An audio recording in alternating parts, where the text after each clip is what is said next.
Jam kerja jam sekian, pulang jam sekian, waktu kerja hari apa sampai dengan hari apa. Yang masih kuliah ini SKS yang mau saya ambil. Kalau lulus dengan IPK sekian, yang saya ambil sekian. Kerja kerasnya demikian. Kalau dunia saya disiapkan, kenapa akhirat tidak dimaksimalkan? Ya saya tanya pada Anda, rencana Anda nanti asar sholat di mana? Maghrib nanti sholat berjamaah di mana? Isya sholat di mana? Sekarang anak-anak kecil saja sudah pengen ke masjid. Anak 4 tahun sudah berjamaah. Masa anak 40 tahun yang pengen ke surga? Ya, ketinggalan.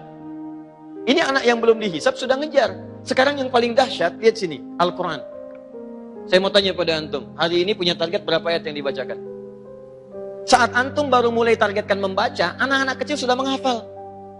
Mainlah antum ke tempat para penghafal Quran. Anda akan temukan anak 3 tahun, 4 tahun sudah mulai menghafal Quran. Allahu Akbar. Ada bahkan yang sudah khatam Al-Quran. Ada yang sudah menghafalkan dalam dirinya. 30 juz dia dapatkan. Anak 4 tahun, bahkan ada yang buta, hafal Quran. Antum kasih 40 tahun, mata sehat. Mau sampai kapan? Kalau sampai hari ini membaca saja belum punya waktu, maka jangan harapkan pintu surga diberikan waktu kepada antum untuk membukanya. Ini gambarannya. Jadi cara paling baiknya itu, visi ahli surga itu, keluarkan ini amal soleh bentuknya apa saja. Nah, ada tawaran dari Al-Quran, ada yang spesial. Ini kan baru surga biasa. Kamu di akhirat pengen kemana? Surga. Nah, turunkan bekalnya, ini arahkan ke sini. Jadikan kurikulum kehidupan. Kemudian yang kedua, kalau ditanya lagi surganya mau di mana? Kan ada levelnya. Maka Anda turunkan amalannya. Misal surga seluas langit dan bumi. Quran surah 3 ayat 133 sampai 134. Ini yang seluas langit dan bumi. Tawarannya ada di sini, amalannya di sini. Jadi kalau Anda berharap masuk ke sini, surga seluas langit dan bumi, silahkan.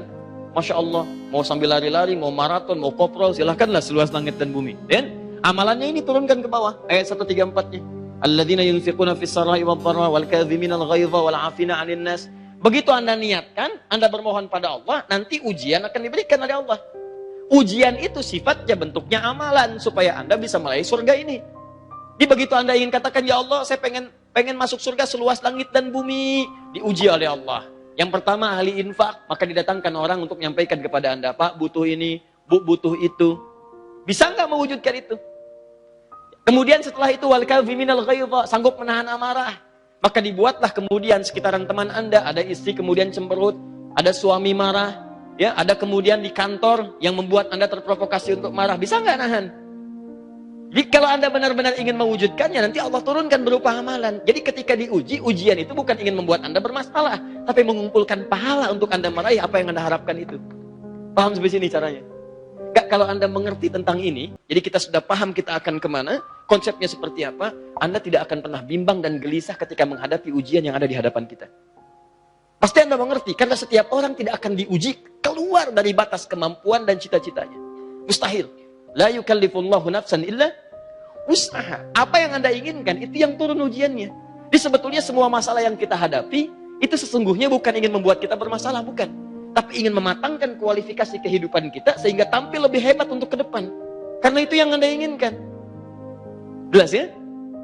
Halo, kenapa bengong begini? Sini. Nah ini ya. Nah, Anda yang ingin tadi, ya surganya misalnya di taman surga, maka turunkan amalannya. Quran surah ke-51 misalnya. Ayat 15 sampai dengan 23. Nah ini, tekuni amalan ini. Teruskan. Nanti ujiannya pun gak akan jauh dari konteks hidup ini. Gak akan jauh. Anda yang ingin level surganya selevel dengan para nabi, orang-orang saleh, tetangganya semuanya nabi, orang saleh, orang jujur, para syuhada, maka silahkan lihat amalannya di Quran surah keempat. Ayat 69. Nah ini yang Anda turunkan. Jadi kalau sudah seperti itu, dituliskan dalam kurikulum kehidupan, sekeluarga kita bentuk sama-sama, supaya jangan antum aja yang ke surga. Ya, anak antum, ya, orang tua antum pengen. Maka dari itu bikin keluarga dengan kurikulum keluarga sama kita ke surga. Masuk surga bareng-bareng. Quran surah ke-13 ayat 23 sampai 24. Itu masuk surga bareng-bareng. Quran surah 13 ayat 23 sampai 24. Ini hebat nih. Jadi keluarga besar masuk surga, kemudian bergandengan Pak, cara masuknya Bu, bergandengan. Di bapaknya digandeng, ibunya digandeng, anak cucunya digandeng. Jadi semua, dan dipertontonkan kepada semua penghuni langit dan bumi. Dan hebatnya, mereka masuk surga itu ke level tertinggi dengan cara memasuki semua pintu-pintu surga. Disambut oleh para malaikat. Jannatu adnin yadkhulunaha ada orang-orang masuk surga, pintunya lewat surga Aden dulu. Wa man salaha min abaihim, kemudian dia menggandeng bapak ibunya yang saleh. Ya, wa azwajihim, pasangan-pasangannya. Kalau suami gandeng istri, kalau istri gandeng suami. Baik, wa dzurriyyatihim, dan menggandeng anak cucu keturunannya, sekeluarga besar. Wal malaikatu yadkhuluna 'alaihim min kulli babin, dan malaikat menyambut mereka di setiap pintu surga. Ada parade keluarga besar masuk surga, disambut oleh semua malaikat. Salamun 'alaikum bima sabartum. Selamat ya, Anda telah sabar saat menjalani ujian di dunia. Sabar, tuh, kalimat pertama masuk surga itu sabar. Sedangkan sabar bersanding dengan ujian. Lihat rumusnya Quran surah kedua, ayat 155 sampai 156. Paling kiri sebelah atas. وَلَنَبْلُوَنَّكُمْ بِشَيْءٍ مِنَ الْخَوْفِ وَالْجُوعِ وَنَقْصٍ مِنَ الْأَمْوَالِ وَالْأَنْفُسِ وَالثَّمَرَاتِ وَبَشِّرِ الصَّابِرِينَ. Berikan kemudian informasi bahwa setiap hamba itu akan mendapatkan ujian. Bentuknya macam-macam. Ada khawatir, ada lapar, ada berkurang harta, ada yang sakit sampai dengan wafat, ada kerja kerasnya dirampas oleh orang lain. Antum yang mahasiswa bikin-bikin ringkasan, besok mau ujian nggak ada, diambil oleh orang. Antum yang pengusaha ikut tender, ikut macam-macam, begitu mau disimpulkan dirampas hasilnya oleh orang lain. Terjadi.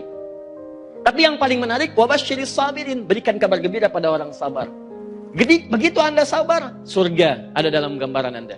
Tapi sekali lagi, ujian itu tidak akan pernah diujikan oleh Allah kepada Anda kecuali sesuai dengan maslahat hidup Anda dan harapan surga yang ingin Anda capai. Mustahil penghuni surga biasa akan diuji dengan penghuni surga seluas langit dan bumi. Mustahil.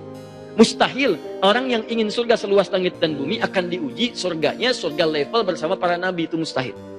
Ini sesuai dengan apa yang Anda inginkan, itu yang akan kemudian diwujudkan. Nah, kita sudah sepakat di pertemuan yang lalu bahwa kita berharap mencapai level surga yang paling tinggi. Itu rumusnya. Kecuali kalau siang ini ada perubahan antum. Ya, kan kelas VIP, saya sering katakan, yang bersama para nabi, orang saleh, syuhada. Kelas VIP, ini yang surganya di taman surga. Saya sering katakan kelas bisnis, ini yang seluas langit dan bumi. Ya, paling turun kelas ekonomi misalnya, tapi jangan dilihat ekonomi dunia. Ini keindahannya tidak nampak di dunia, tidak terdengar, tidak terbayangkan. Ya. Nah, kalau bikin target, kita sepakat pertemuan yang lalu, langsung yang di sini. Ayo ambil yang ini. Sebab sederhana pemikirannya. Kalau amalannya nggak nyampe, nyangkutnya jelas, paling-paling di sini. Tapi kalau antum ngambilnya di sini, yang paling rendah, udah Ustaz, jangan terlalu tinggi, yang penting masuk surga. Gak ada masalah, silahkan. Kalau masuk, alhamdulillah. Tapi persoalannya kalau nggak nyampe, nyangkutnya di mana? Itu masalahnya. Ya. Kan sederhana, amal soleh dikurangi amal salah, rumusnya kan begitu. Amal solehnya kanan, amal salahnya kiri. Ya kan? Kalau yang kanan lebih kuat, kemudian timbangannya lebih tinggi, ininya rendah, maka surga, selesai. Kalau ini kemudian, maaf, ini yang lebih tinggi, salah, solehnya rendah, neraka, cuci dulu, sebelum selesai, baru masuk surga. Tapi kalau sama, ini 50, kemana? Bukan digantung. Ya, paling nggak enak digantung itu, paling nggak enak. Ya. Cinta yang digantung, nggak enak. Ya. Orang yang digantung, nggak enak. Di surga digantung, nggak enak juga. Baik ya? Nah teman-teman, ini tempatnya ditempatkan, letaknya di antara surga dengan neraka. Tengah-tengah. Tempatnya tinggi. Teramati segala yang di surga, terdengar yang di neraka. Tapi tak sanggup untuk menengok. Saking dahsyat di neraka. Ya, tempat tinggi yang bisa mengamati sekitaran, disebut dengan orfun.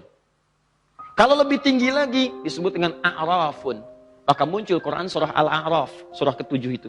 Kalau Anda baca dari ayat 47 atau dari bahkan 45-nya sampai dengan 49, Anda akan temukan di situ ashabul a'raf. Orang-orang disimpan di bukit yang sangat tinggi antara langit, antara surga dengan neraka. Ini orang yang 50% amal soleh, 50% amal salah. Dia nunggu di situ. Jadi dia senang begitu melihat orang di surga, ya Allah pengen cepat ke sana ya Allah. Tapi begitu mendengar yang di neraka, jeritannya tak sanggup dia melihatnya. Tak sanggup. Ya, lihat-lihat bahasa Qur'annya. Melihat yang di surga pengen, mendengar yang di neraka. Kenapa kalimatnya mendengar? Karena mohon maaf ya, mendengarnya udah takut apalagi lihat. Karena umumnya orang yang mendengar sesuatu yang menakutkan tidak ingin melihatnya. Gak percaya, antum tinggal di sini sebentar ya, sampai malam tuh. Nanti jam 2 keluar dari sini. Begitu keluar ada suara dari belakang. Misal, pertanyaan saya, nengok nggak? Enggak. Dunia aja nggak akan nengok. Apain sih? Iseng-iseng aja, lari gitu ya, nggak mungkin. Nggak mungkin, pasti begitu ada suara, lari antum. Di dunia aja udah bikin takut, apalagi akhirat.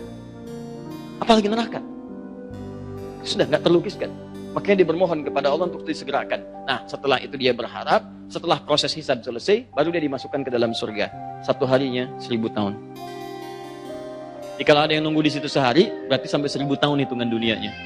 Nah ya, itu. Bayi aja setengah enak dengar itu ya. Maka jangan sampai kita kemudian terjebak dalam situasi demikian. Karena itu kita akan lanjutkan amalan-amalan yang bisa mengantarkan kita ke level tertinggi dalam surga itu. Dan saya tidak ingin hanya jadi sebatas penyampaian. Saya menginginkan jadi kurikulum kehidupan. Setelah belajar, coba diusahakan dicatat. Di rumah diturunkan dalam lembaran.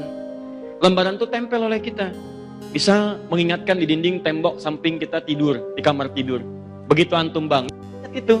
Apa yang dikerjakan oleh Nabi tuliskan. Gak usah dituliskan misalnya panjang-panjang, gak usah. Cukup dengan satu kalimat. Bangun tidur, duduk dulu. Ya, hilangkan bekas ngantuk. Baca 10-11 ayat terakhir surah Ali Imran. Gitu aja dulu. Ya, jangan terlampau panjang. Kalimat-kalimat panjang membuat jenuh kita untuk membacanya. Singkat aja, singkat. Terus share. Barangkali anak antum tuh sedang di luar, tidak tinggal bersama. Ada yang kuliah, ada yang pesantren, ada yang di luar negeri. Share itu. Supaya ketika ke surganya sama-sama. Jangan soleh sendirian. Ya, buat seperti itu.